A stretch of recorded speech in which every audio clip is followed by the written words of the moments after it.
ሊጠጣ አቀረቡለት። ቀምሶም ሊጠጣው አልወደደም። ከሰቀሉትም በኋላ ልብሱን ጣጥለው ተካፈሉ። በዚያም ተቀምጠው ይጠብቁ ነበር። ይህ ኢየሱስ የአይሁድ ንጉሥ ነው የሚል የክስ ጽሕፈት ከራሱ በላይ አኖሩ። በዚያ ጊዜ ሁለት ወንበዶች አንዱ በቀኝ አንዱም በግራ ከእርሱ ጋር ሰቀሉ። የሚያልፉትም ራሳቸውን እየነቀነቁ ይሰድቡት ነበርና፣ ቤተ መቅደስም የምታፈርስ በሦስተኛው ቀን የምትሠራ ራስን አድን፣ የእግዚአብሔር ልጅ እስከሆንክ ከመስቀል ውረድ አሉት። እንዲሁም ደግሞ የካህናት አለቆቹ ጻፎቹና ሽማግሌዎች ጋር እየዘበቱበት እንዲህ አሉ፣ ሌሎችን አዳነ፣ ራሱን ሊያድን አልቻለም። የእስራኤል ንጉሥ ከሆነ አሁን ከመስቀል ይውረድ፣ እኛ እናምንበታለን። በእግዚአብሔር ታምኗል፣ የእግዚአብሔር ልጅ ነኝ ብሏልና። ከወደደውስ አሁን ያድነው። ከእርሱ ጋር የተሰቀሉት ወንበዶች ደግሞ ያንኑ እያሉ ይነቅፉት ነበረ። ከ6 ሰዓት ጀምሮ እስከ 9 ሰዓት ድረስ በምድር ሁሉ ላይ ጨለማ ሆነ። በ9 ሰዓትም ኢየሱስ ኤሎሄ ኤሎሄ ላማ ሰበክታኒ ብሎ በታላቅ ድምፅ ጮኸ። ይህም አምላኬ አምላኬ ስለምን ተውከኝ ማለት ነው። በዚያ ከቆሙት ሰዎች ሰምተው ይህስ ኤልያስን ይጠራል አሉ። ወዲያውም ከነርሱ አንዱ ሮጦ በሰፍነግ ይዞ ሆምጣጤ ሞላበት፣ በመቃውም አድርጎ አጠጣው። ሌሎቹ ግን ተው፣ ኤልያስ መጥተው ያድነው እንደሆነ እኔ እያሉ፣ ኢየሱስም ሁለተኛ በታላቅ ድምፅ ጮኸ፣ ነፍሱን ተወ። እነሆ የቤተ መቅደስ መጋረጃ ከላይ እስከታች ከሁለት ተቀደደ። ምድርም ተናወጠች፣ አለቶችም ተሰነጠቁ፣ መቃብሮችም ተከፈቱ። ተኝተው ከነበሩትም ከቅዱሳን ብዙ ስጋዎች ተነሱ። ከትንሣኤም በኋላ ከመቃብሮች ወጥተው ወደ ቅድስት ከተማ ገቡና ለብዙዎች ታዩ። የመቶ አለቃም ከነርሱ ጋር ኢየሱስን የሚጠብቁትን መናወጡን የሆነውን ነገር ሁሉ አይተው፣ በጣም ማይ ፌቨራይት ሌላው የመጽሐፍ ቅዱስ ክፍል መቶ አለቃው ኢየሱስ የተሰቀለ ሰዓት ይሄ የሆነውን ሁሉ አይቶ ምን አለ መሰላችሁ? በእርግጥ በእውነት የእግዚአብሔር ልጅ ነበረ ብለው እጅግ ፈሩ። ኢየሱስን መስቀል ታምራቱ ምናምን ካዩ በኋላ ምን አሉ? ይህ አሉ፣ በእውነት የእግዚአብሔር ልጅ ነበር። መንፈስ ቅዱስ ስራ ጀመረ ማለት ነው። ኢየሱስ እንጨት ላይ መስቀል ላይ እያለ መንፈስ ቅዱስ ለሰዎች የዘላለም ሕይወት መስጠት ጀምሯል። አይተው ኢየሱስ የእግዚአብሔር ልጅ ብሎ ባመን ስለ ኃጢአቴ ተሰቅሏል ብሎ ማመን የዘላለም ሕይወት ያሰጣል። ጌታ መልካም። ኢየሱስን እያገለገሉ ከገሊላ የተከተሉት ብዙ ሴቶች በሩቅ ሆነው ሲመለከቱት በዚያ ነበሩ። ከነርሱም መግደላዊት ማርያምና የዮሳ እናት ማርያም የዘብዴዎስም ልጆች እናት ነበሩ። በመሸ ጊዜ ዮሴፍ የተባለው ባለጠጋ ሰው ከአርማትያስ መጣ። እርሱም ደግሞ የኢየሱስ ደቀ መዝሙር ነበር። ይኸውም ወደ ጲላጦስ ቀርበው የኢየሱስን ሥጋ ለመነው። ጲላጦስም እንዲሰጡት አዘዘ። ዮሴፍም ሥጋውን ይዞ በንጹሕ በፍታ ከፈነው፣ ከዓለት በወቀረው አዲሱ መቃብር አኖረው። በመቃብሩም ደጃፍ ታላቅ ድንጋይ አንከባለው ሄደ። መግደላዊት ማርያምም በመቃብሩ አንጻር ተቀምጠው በዚያ ነበሩ። በማግስቱም ከማዘጋጀት በኋላ በሚሆነው ቀን የካህናት አለቆችና ፈሪሳውያን ወደ ጲላጦስ ተሰበሰቡና፣ ጌታ ሆይ ያ አሳች በሕይወት ገና ሳለ ከ3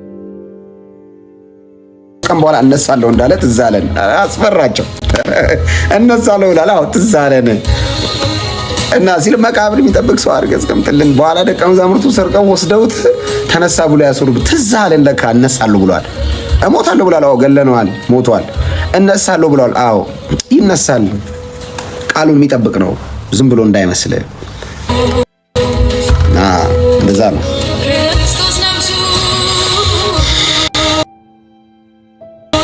እንግዲህ ደቀ መዛሙርቱ በሌሊት እንዳይሰርቁት ለሕዝቡም ከሙታን ተነሳ እንዳይሉ የኋለኛይቱ ስህተት ከፊተኛይቱ ሊቀ ከፋች ትሆናለችና መቃብሩ እስከ 3 ቀን ድረስ እንዲጠበቅ እዘዝ አሉት። ጲላጦስም ጠባቆች አሏችሁ፣ ሄዳችሁ እንዳወቃችሁ አስጠብቁ አላቸው። እነርሱም ሄደው ከጠባቆች ጋር ድንጋዩን አተሙ፣ መቃብሩን አስጠበቁ። በሰንበት መጨረሻ በመጀመሪያ ቀን ሲነጋ መግደላዊት ማርያምና ሁለተኛይቱ ማርያም መቃብሩን ሊያዩ መጡ። እነሆ የጌታ መልአክ ከሰማይ ስለወረደ ታላቅ የምድር መናወጥ ሆነ። አይ ላቭ ዲስ ፓርት። እነሆ የጌታ መልአክ ከሰማይ ስለወረደ ታላቅ የምድር መናወጥ ሆነ። ቀርቦም ድንጋዩን አንከባሎ በላዩ ተቀመጠ። መልአክ ድንጋይ አንከባሎ ሲቀመጥ ማለት ነው። የእግዚአብሔር ቃል ስለሆነ እኮ ነው። መልአኩም እንደ መብረቅ፣ ልብሱ እንደ በረዶ ነጭ ነበረ። ጠባቆቹም እርሱን ከመፍራት የተነሳ ተናወጡ፣ እንደ ሞተም ሰው ሆኑ። መልአኩም መልሶ ሴቶችን አላቸው፣ እናንተስ አትፍሩ፣ የተሰቀለውን ኢየሱስን እንድትሹ አውቃለሁና እንደተናገረ ተነስቷልና በዚህ የለም።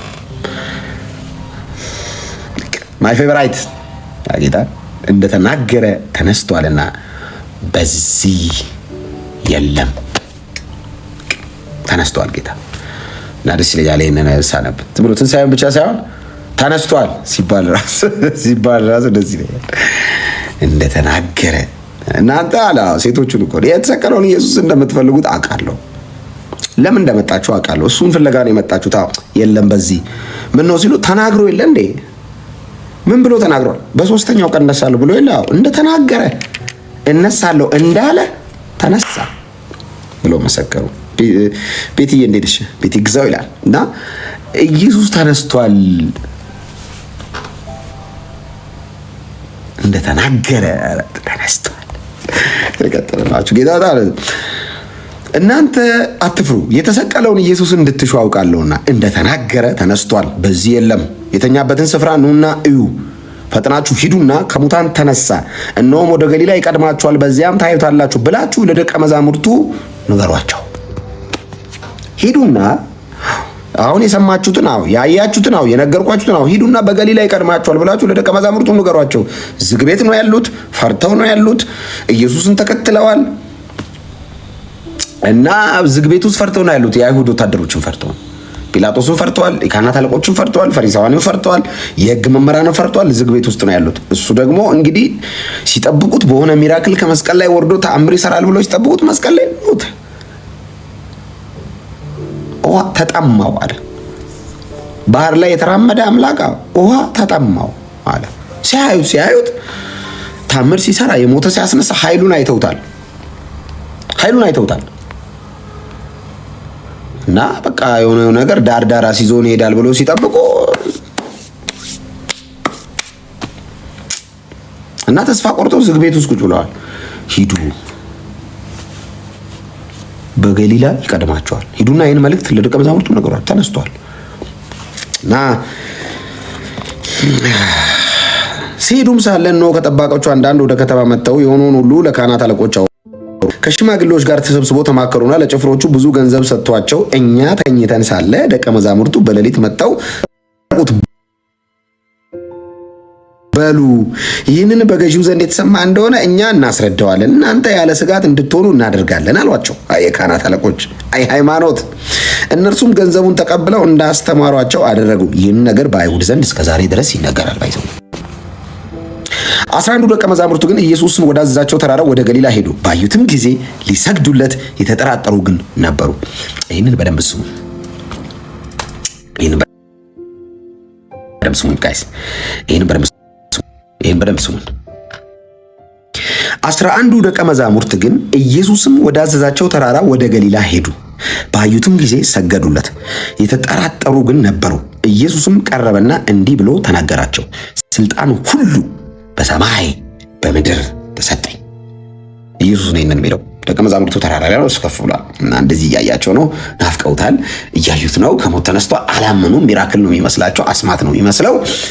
ስልጣን ሁሉ በሰማይ በምድር ተሰጠኝ አለና እንግዲህ ሂዱና አሕዛብን ሁሉ ሳትመርጡ፣ ጌታ የለ፣ ባሪያ የለ፣ ነጭ የለ፣ ጥቁር የለ፣